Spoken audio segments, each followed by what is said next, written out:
Assalamualaikum warahmatullahi wabarakatuh. Selamat pagi semuanya. Perkenalkan, nama saya Yulia Khairani. Di sini Ibu bisa memanggil saya dengan Yulia saja. Di sini saya selaku mediator dengan bersertifikat dan telah terdaftar di beberapa pengadilan yang telah terpilih oleh kedua belah pihak. Sebelum masuk pada proses mediasi, maka sebelumnya saya akan mempersilahkan kepada kedua belah pihak untuk memperkenalkan diri dari masing-masing. Silakan Ibu, siapa yang akan lebih dahulu untuk memperkenalkan diri? Terima kasih Ibu Mediator. Perkenalkan, nama saya Dr. Ziana, bisa dipanggil Ziana. Saya awalnya seorang dokter, tapi sekarang saya sebagai ibu rumah tangga dan sekarang umur saya 41 tahun. Baik, selanjutnya silakan kepada pihak tergugat untuk memperkenalkan diri terlebih dahulu. Terima kasih Ibu Mediator. Nama saya Zola, biasa dipanggil dengan Zola. Saya seorang dokter bedah. Umur saya sekarang 44 tahun. Di sini saya sebagai tergugat. Baik, apakah Bapak dan Ibu sudah memiliki anak sebelumnya? Kami mempunyai 4 orang anak. Anak pertama berumur 11 tahun, sekolah SMP. Anak kedua dan 3 masih duduk di SD, berumur 9 tahun dan 7 tahun. Dan anak yang terakhir masih berumur 4 tahun. Baik Bapak Ibu, di sini saya akan menjelaskan terlebih dahulu, yakni berdasarkan Perma nomor 1 tahun 2016 tentang prosedur mediasi yang sudah tertuang pada pasal 14. Mediasi adalah cara penyelesaian sengketa melalui proses perundingan untuk memperoleh kesepakatan antara kedua belah pihak dengan dibantu oleh saya ataupun selaku mediator. Di sini saya selaku mediator bersikap netral dan saya terikat oleh kode etik mediator, dan di sini saya tidak akan membuat keputusan dari awal proses mediasi sampai akhir dari awal proses mediasi, di mana hasil dari keputusan nanti adalah kesepakatan dari kedua belah pihak itu sendiri. Adapun sifat dari mediasi itu, yang pertama, tidak adanya suatu paksaan dan dasar sukarela. Baik, kemudian saya akan mengucapkan aturan mediasi, yaitu para pihak berbicara secara bergantian. Setelah dipersilahkan oleh mediator, para pihak tidak saling memotong pembicaraan. Selanjutnya, para pihak tidak saling menyerang, baik secara kata-kata maupun fisik. Saya akan membagikan catatan aturan ini di meja Bapak dan Ibu. Bila mana ada yang perlu ditambahkan atau kurang, setuju bisa terlampirkan. Baik, saya akan menyusun sesuai jadwal ataupun agenda yang menyusun mediasi agar tidak terjadi benturan waktu yang akan mengganggu jalannya proses mediasi ini.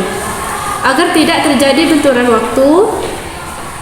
waktu mediasi sangat terbatas, yaitu hanya 30 hari dalam kurun waktu tersebut pertemuan di tiap minggu. Adapun pertemuan tersebut bisa kita lakukan setiap minggu sekali, mungkin bisa di hari Minggu pada jam 10, dan kantor saya ini agar waktu dan tempat tidak membebankan dari kedua belah pihak, silakan Bapak Ibu untuk memutuskan. Baik, saya setuju Bu. Dan saya setuju juga, Bu. Baik, mari kita memulai saja mediasi ini pada hari ini. Pertama, saya ingin memberikan kesempatan terlebih dahulu dari pihak penggugat untuk menyampaikan apa yang kiranya menjadi masalah. Bagaimana Bapak Zola selaku pihak tergugat? Ya, saya persilakan. Terima kasih Ibu Mediator. Jadi pertama, berawal dari suami saya yang seorang dokter bedah, dan sekarang dia sudah sukses dan bergelimangan harta. Dia seolah lupa dan sering berkata kasar dan bahkan merendahkan harga diri saya hanya karena saya ini sudah tidak lagi menjadi dokter. Padahal saya tidak menjadi dokter itu karena perintah dari suami saya. Saya hanya fokus mengurus 4 orang anak saya saja. Gugatan ini sebenarnya sudah lama saya ingin mengajukan, sudah dari 22 tahun yang lalu. Ketika mengetahui perselingkuhan suami saya dan saya mempunyai bukti bahwa suami saya ini ingin menikahi selingkuhannya itu. Di situ saya sangat merasa kecewa, sakit hati, dan sangat tertekan. Dan baru sekarang saya bertekad untuk mengajukan gugatan cerai. Di sini saya juga menuntut pembagian harta rumah yang kami tinggali bersama dengan anak-anak. Saya sudah tidak tahan lagi satu atap dengan suami saya. Saya ingin secepatnya bercerai dan hanya tinggal di rumah bersama anak-anak saya. Baiklah, berarti ibu ini kecewa atas perlakuan yang dilakukan bapak. Jadi ibu ini ingin menyelesaikan satu perkara, benar begitu? Iya betul, Bu. Baik, setelah mendengarkan penjelasan dari Ibu Ziana, saya akan memberikan kesempatan kepada Bapak Zola untuk menyampaikan hal-hal yang perlu disampaikan. Silakan Bapak. Terima kasih atas kesempatannya yang diberikan kepada saya.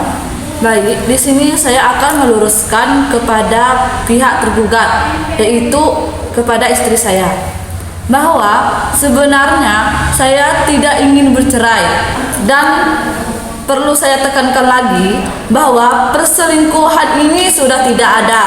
Jangan membicarakan hal-hal yang sama seterus-menerus sampai-sampai istri lupa dengan kewajibannya sebagai istri dan untuk pembagian harta berupa rumah. Saya merasa rumah itu menjadi hak saya. Karena itu hasil kerja keras saya selama ini. Bertahun-tahun membanting tulang. Saya tidak bisa. Saya tiap bulan sudah menafkahi istri saya. Apa masih kurang? Saya ingin masalah ini cepat selesai agar saya bisa bekerja keras dengan tenang, dan saya ingin bersama anak-anak saya. Baiklah, artinya dari Bapak tidak ingin bercerai, namun Bapak berniat untuk melakukan penyelesaian. Benar begitu? Ya, kurang lebihnya seperti itu. Baik, Bapak Ibu, di sini saya sudah mencatat berbagai persoalan. Kemudian saya menginventarisasi masalah yang terdapat.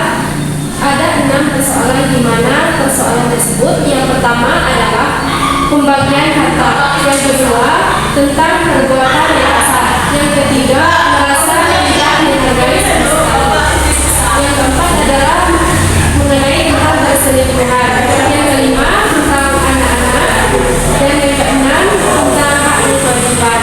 Bapak Ibu, silakan mempertimbangkan mana yang terlebih dahulu yang akan diselesaikan seadanya.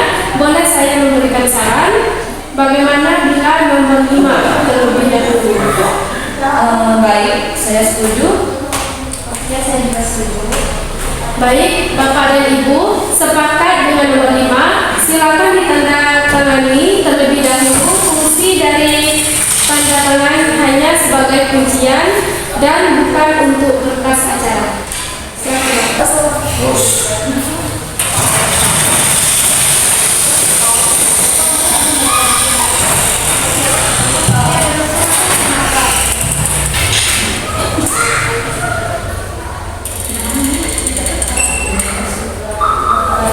Terima kasih untuk Bapak Zola dan juga Ibu Ziana karena proses mediasi ini sedikit berjalan lambat dan belum menemukan titik temu. Maka izinkan saya untuk melakukan konklusi yang ini.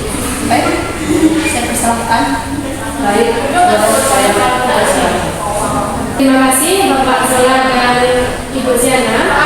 Boleh siapa yang terlebih dahulu? pihak terlibat dulu, Bu. Bagaimana Ibu Ziana? Apakah setuju? Saya setuju. Ya, baik, kepada Bapak Zola, saya persilakan untuk meninggalkan ruangan terlebih dahulu. Baik.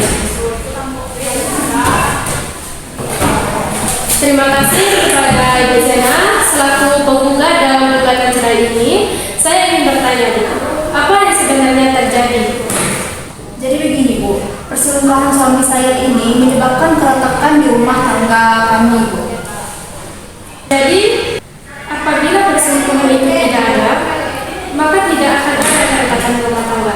Yang mungkin begitu. Lalu mengapa Ibu meminta cerai dari Bapak Zola dan menuntut harta sebuah rumah? Saya sudah tidak tahan, Bu. Suami saya berbeda. Suami saya ini lupa daratan. Saya tertekan. Saya kecewa karena seringkali suami saya kasar, mudah marah dan merendahkan saya pada akhir-akhir ini. Kemungkinan itu adalah dorongan dari perselingkuhannya. Saya merasa tidak dianggap selama ini. Saya di rumah hanya dianggap istri dan dia selalu bersenang-senang dengan harta kita untuk bersama dengan perempuan lain. Saya merasa tidak ada gunanya menjadi seorang istri karena suami saya menyembunyikan harta dan semua harta atas nama suami saya. Bisa saja harta tersebut nantinya akan diberikan kepada selingkuhannya. Saya ingin mempertahankan rumah itu untuk anak saya nanti. Hanya itu kenangan yang tersisa dan saya tidak ingin kedua kalinya diselingkuhi. Mengapa ibu menjelaskan bahwa ibu dan suami ada perbedaan? Itu terjadi semenjak suami saya menjadi spesialis. Suami saya ini semakin sukses. Suami saya berubah pulang pagi hari. Tidak ada lagi perhatian. Anak-anak juga butuh kasih sayang dari ayahnya. Baik, apakah Bapak selama ini menjalin rumah tangga ataupun waktu bersama? Masih berpacaran? Adakah Bapak mempunyai sifat yang kasar? Dan apakah mungkin Bapak melakukan perselingkuhan? Tidak, Bu. Saya juga ragu atas perselingkuhan tersebut karena akhir-akhir ini suami saya pulang pagi dan nomor HP-nya itu tidak bisa dihubungi. Oke, baik. Berarti berdasarkan HP yang tidak bisa dihubungi dan pulang dengan keterlambatan, Ibu menyimpulkan bahwa Bapak main di belakang lagi. Benar begitu, Ibu? Benar, Bu. Menurut Ibu, siapakah yang akan dirugikan atas perceraian ini? Anak-anak saya, Bu. Saya benar-benar ragu apakah anak-anak saya bisa hidup tanpa ayahnya karena anak saya ini masih kecil-kecil. Jadi, apa satu langkah kecil yang bisa Ibu ambil untuk anak-anak Ibu?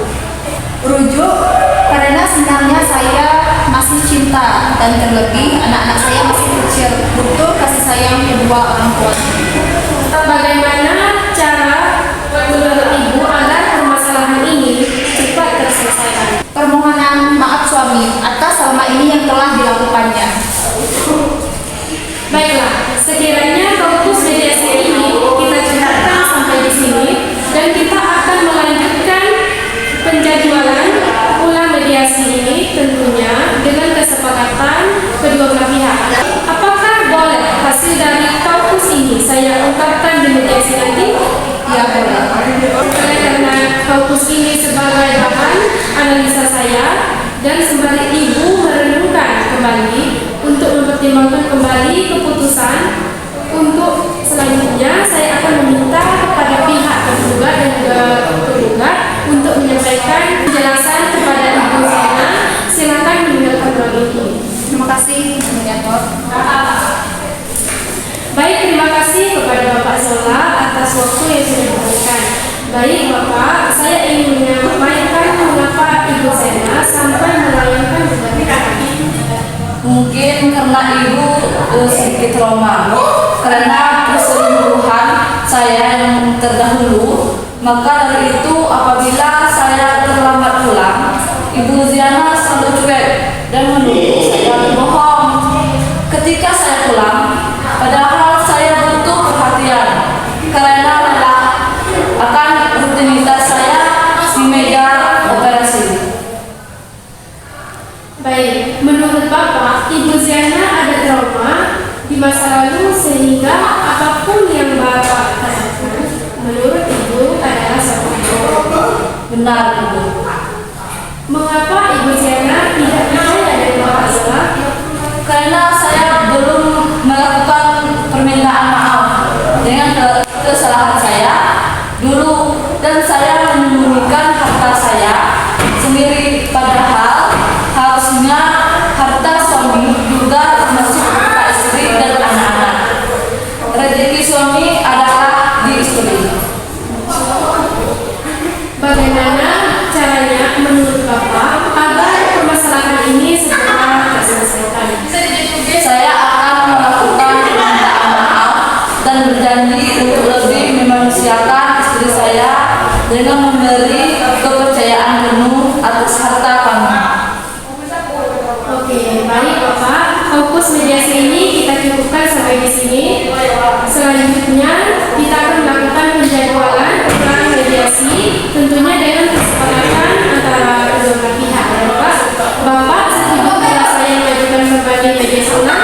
Boleh, Bu.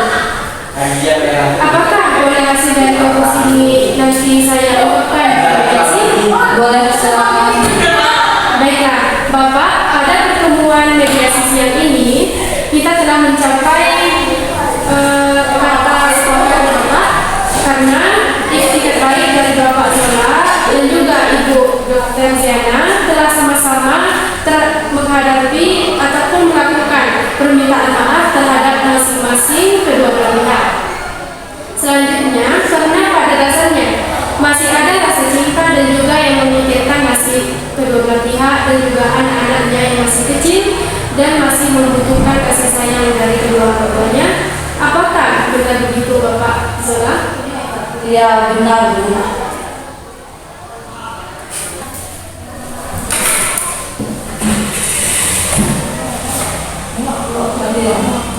Baiklah, saya akan menyerahkan kesepakatan perdamaian ini dan ditandatangani dari kedua belah pihak terlebih dahulu. Baiklah, sebelum saya menyerahkan, saya akan membacakan kesepakatan ini untuk menyatakan mediasi ini berakhir. Selanjutnya, baik diterima kepada Bapak penggugat ataupun kepada pihak tergugat, mediasi ini saya selesaikan dan terima kasih kepada Bapak Zola dan juga Ibu Ziana. Demikian mediasi ini kita tutup.